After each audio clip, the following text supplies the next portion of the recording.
Hello दोस्तों, मैं अनिल स्वागत करता हूं आप सभी लोगों का अपने चैनल पे। तो आज हम इस वीडियो में बात करेंगे एक्सेल के इंट्रोडक्शन के बारे में। इंट्रोडक्शन चाहे एक्सेल का हो या चाहे किसी भी चीज़ का, वो बहुत इंपॉर्टेंट होता है हमारे लिए। तो वीडियो को एंड तक देखिए। अब मैंने यहाँ पे बोला वीडियो को एंड तक देखिए, तो आप लोगों के माइंड में चल रहा होगा कि ये अभी बात करेगा शेयर, लाइक और सब्सक्राइब की। जी नहीं, मैं ऐसा कुछ भी नहीं बोलने वाला अपने इस वीडियो के अंदर। बस आप वीडियो को एंड तक देखिए और जानिए मेरे साथ एक्सेल के बारे में।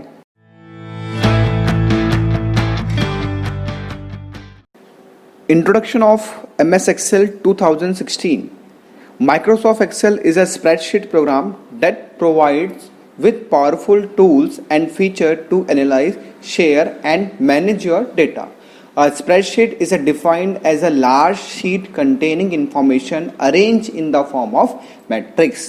इसका सिंपल सा मतलब ये हुआ कि MS Excel जिसके अंदर आप अपना डेटाबेस मेंटेन करोगे, MS Excel एक स्प्रेडशीट प्रोग्राम है और उस शीट के अंदर आपको बहुत सारे पावरफुल टूल्स मिलेंगे, अलग अलग ऑप्शंस मिलेंगे, जिसके थ्रू आप अपने डेटाबेस को मैनेज कर सकते हैं, अच्छी तरीके से शेयर कर सकते हैं उसको किसी के साथ, और जो डेटा आपने क्रिएट किया है उस डेटा के ऊपर आप एनालिसिस कर सकते हैं। सिंपल। और जो यहाँ पे स्प्रेडशीट यूज हुआ है, इसका मतलब ये कि एक्सेल की शीट को ही हम लोग क्या बोलते हैं, एक्सेल की शीट को हम लोग स्प्रेडशीट बोलते हैं, जो कि बेस होता है रो और कॉलम के बेस पे। मतलब स्प्रेडशीट अगर मैं अभी आपको आगे ओपन करके दिखाऊंगा तो वो अगर आप देखोगे तो देखना वो मैट्रिक्स फॉर्म में होगा। यहाँ पे मैट्रिक्स फॉर्म को मैंने थोड़ा सा हाईलाइट किया हुआ है। मैट्रिक्स फॉर्म मतलब कि रो और कॉलम के कॉम्बिनेशन पे अगर कोई भी टेबल है तो उसको मैट्रिक्स फॉर्म बोलते हैं। तो मैट्रिक्स फॉर्म पे आपको यहाँ पे अपना डेटा अरेंज करना होगा, जो आप डेटाबेस मेंटेन करोगे वो मैट्रिक्स फॉर्म में होगा। नेक्स्ट नोट देखते हैं। नोट के अंदर लिखा हुआ है सिंपल, कह रहा a computer spreadsheet automatically calculates all the formula when ever you make a change in the value और नंबर। मतलब कि अगर आप स्प्रेडशीट जब आप बना रहे हैं एक्सेल की स्प्रेडशीट बनाते वक्त अगर किसी तरीके की कोई कैलकुलेशन पे अगर आप चेंज करना चाहते हैं, या फिर मैंने कोई कैलकुलेशन एक्सेल के अंदर की और उसके साथ साथ मैंने कुछ वैल्यूज में क्या कर दिया, चेंजेस कर दिया, तो मतलब अगर मैं जब कभी भी एक्सेल के अंदर वैल्यूज में चेंज करूंगा तो फॉर्मूले में क्या होगा, ऑटोमेटिकली फॉर्मूला रिकैलकुलेट हो जाएगा। क्यों हो जाएगा रिकैलकुलेट? होता क्या है कि एक्सेल के अंदर जो हम लोग फॉर्मूला लगाते हैं वो किसी न किसी सेल रेफरेंसेस को मिला के लगता है। हम उसके फॉर्मूले के अंदर सेल के एड्रेस, सेल के रेफरेंसेस को क्या करते हैं, सेल के रेफरेंसेस को सबको शो करते हैं कि हमें ये वैल्यू कैलकुलेट करी मैंने इस सेल को मिला के। तो अगर मैं वैल्यू में चेंज कर रहा हूं, अगर मैं फॉर एग्जांपल सेल पे लिखी हुई वैल्यू में चेंज कर रहा हूं तो फॉर्मूले में भी ऑटोमेटिकली चेंज होगा। तो सिंपल सा मतलब इसका ये था कि अगर आप सेल पे लिखी हुई वैल्यू पे चेंज करते हैं तो फॉर्मूले के अंदर भी ऑटोमेटिकली चेंज हुआ होगा, अगर आपने वो सेल कहीं फॉर्मूले के अंदर यूज किया है तो। यहाँ पे अगर आप नेक्स्ट कंडीशन अगर आप यहाँ पे देखना चाहें, देख रहे हैं कि यहाँ पे अलग अलग कंडीशन मैंने बना के दी हुई है एक्सेल को ओपन करने के लिए। सिंपल एक्सेल को ओपन करने के लिए टास्क बार के ऊपर भी एक्सेल का सिंबल आता है, आप टास्क बार पे भी क्लिक करके एक्सेल को ओपन कर सकते हैं।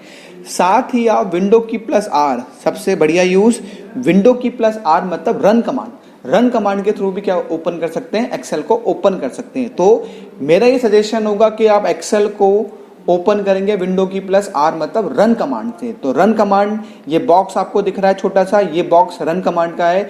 विंडो की प्लस आर रन की शॉर्टकट की होती है। जैसे ही आप विंडो की प्लस आर करोगे तो रन का बॉक्स खुल के आएगा। उस बॉक्स पे आप क्या लिखना, एक्सेल, और एक्सेल लिख के क्या कर देना, ओके। तो एक्सेल की शीट अभी ओपन होके यहाँ पे आ जाएगी। मैं ये सब आपको करके दिखाऊंगा, ठीक। एक्सेल के अंदर सिंपल सी नेक्स्ट कंडीशन है कि एक्सेल के अंदर आप सेल्स के अंदर जो डेटा मेंटेन कर रहे हैं, जो कंपनी की इंफॉर्मेशन मेंटेन कर रहे हैं, वो किस किस तरीके की हो सकती है। Numerical value, text, date and time और फॉर्मूला। मतलब हो सकता है मैंने सेल के अंदर जो डेटाबेस एंटर किया वो नंबर हो, वो टेक्स्ट हो, वो डेट भी हो सकता है और वो फॉर्मूला भी हो सकता है। बेसिकली दो ही होते हैं। ये तो हमने पार्ट इसके बना दिए पार्ट्स अलग अलग। दो ही तरीके का डेटा एंटर होता है सेल के अंदर, टेक्स्ट, या तो टेक्स्ट होगा या क्या होगा, या नंबर होगा। नेक्स्ट एक्सेल के अंदर एक और नोट मैंने आपको दे दिया, अगर कोई आपसे पूछे इंटरव्यू क्वेश्चन है या फिर अगर आप किसी कंपनी के अंदर इंटरव्यू देने जाते हैं तो वहां पे हो सकता है आपसे ये क्वेश्चन पूछ लिया जाए कि एक्सेल के अंदर कितने रोज एंड कितने कॉलम्स होते हैं। रोज और कॉलम एक्सेल के अंदर डेटाबेस ही रो और कॉलम्स के अकॉर्डिंग मैनेज होता है और रोज और कॉलम के अकॉर्डिंग ही डेटा एंटर सेल्स के अंदर हम लोग करते हैं, मैट्रिक्स फॉर्म जैसे मैंने अभी आपको बताया था।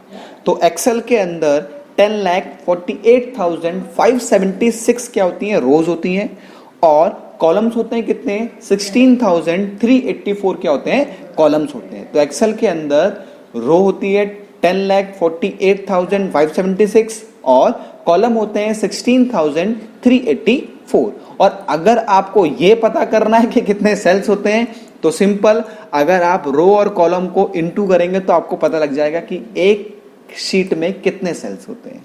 ठीक है, कैलकुलेशन आप एक बार कर लीजिएगा।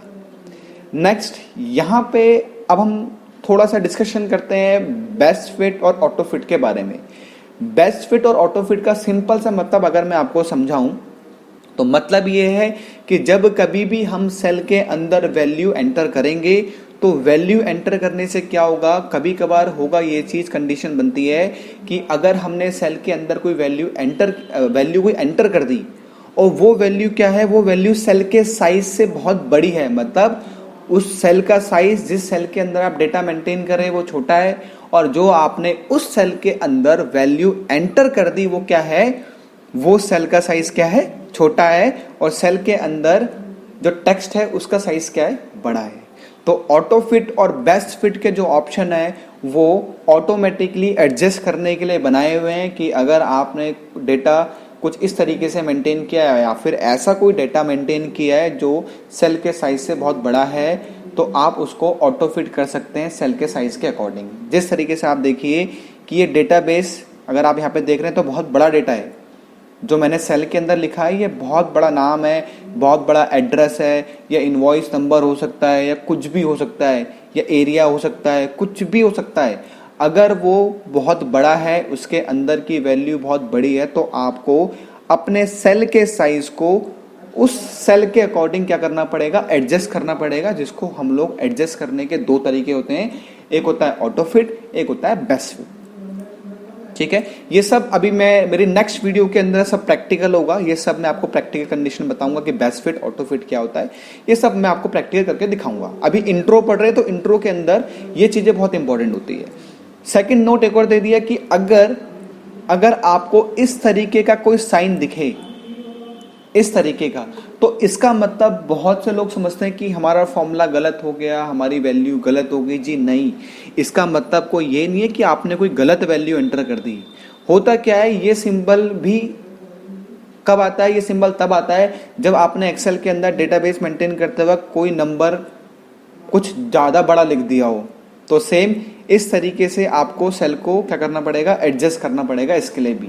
ठीक है ना, तो ये कोई एरर नहीं है, ठीक है ना। तो ये सेल के अंदर जो वैल्यू लिखी हुई है, जहां आपको ये एरर दिख रहा है, इसके अंदर जो वैल्यू लिखी हुई है उसका साइज बड़ा है और इस सेल का साइज क्या है, छोटा है। तो सिंपल हम क्या करेंगे, जो सेल के अंदर वैल्यू लिखी हुई है उसको उस सेल के अंदर एडजस्ट करेंगे ऑटो फिट और बेस्ट फिट से।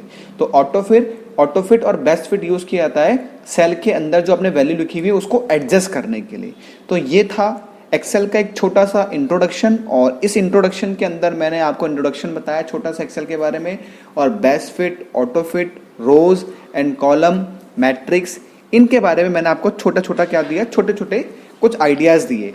तो आगे वीडियो जब आप मेरी देखोगे तो आगे वीडियो में आपको मैं एक एक पॉइंट के बारे में बिल्कुल तरीके से डिस्कशन करेंगे और ये समझेंगे कि इनका मतलब प्रैक्टिकल में होता क्या क्या है और कैसी कैसी कंडीशन बनती है जहां पे हमको ये दिक्कत फेस करने को मिलती है।